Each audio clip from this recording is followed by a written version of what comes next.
Okay lang daw. Sabi ni Miko Ider na Wala pa niya. pero murag kuan man. Diya dapat kwarto kasi dili dapat si may hagdanan ng CR der. Basta mabalaan lang meron kunya na istrano ko. Oo. May mangguto dito kay kuanhan, dili may mangguto dito kay kuan man ni nato diri o tiris. Oo. Diretso sa CR ug lababo.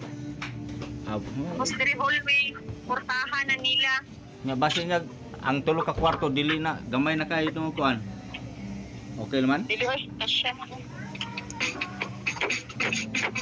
Kasi na Dili lang kwarto gagawin. tulo ka kwarto na hilira. Oh, kwarto ra ni.